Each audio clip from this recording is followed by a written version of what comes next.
শুভ সকাল সবাইকে আমার ছোট্ট একটা মিনি ব্লগে অনেক অনেক ওয়েলকাম জানিয়ে শুরু করলাম। আশা করি তোমরা সবাই খুব ভালো আছো।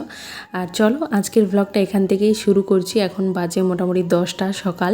তো এখন যাব বাপের বাড়িতে, তো চলো যাওয়া যাক।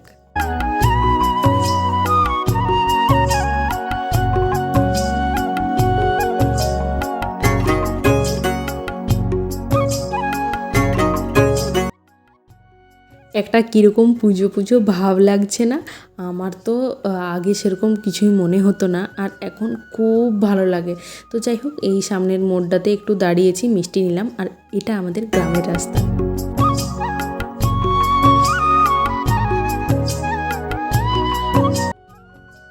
এখন আমি ঢুকে যাচ্ছি বাড়িতে, আর আজকে আমি কাউকে না বলে এসেছি, মানে বোঝো কাণ্ড। হ্যাঁ, বাড়িতে বাবা, ভাই, মা, ঠাকুমা সবাই আছে। এই দেখো মায়ের রিয়াকশানটা, বাবা, ঠাকুমা, ভাই ওই দিকটাতে আছে, ডান দিকটাতে। আর আমার শ্বশুর বাড়িতে আমাদের যেহেতু নিজেদের পুকুর আছে, তো সেখানেই আজকে সকালে মাছ ধরা হয়েছিল, সেখান থেকেই দুটো নিয়ে এসেছি। কম লোক, বেশি লাগবে না, সেই জন্য দুটো নিয়ে এসেছি। সেই রান্নাটা কিন্তু আমাকেই করতে হচ্ছে। এই ঘরটাতে আমাদের হয় মানে মাংস, মাছ এইসব, আর নিরামিষ অন্য একটা ঘরে। তো যাই হোক, বিকেলে বানিয়েছিলাম গোলা রুটি আর চা, আর তার সঙ্গে এই আমার ভাইয়ের কাণ্ডটা দেখো।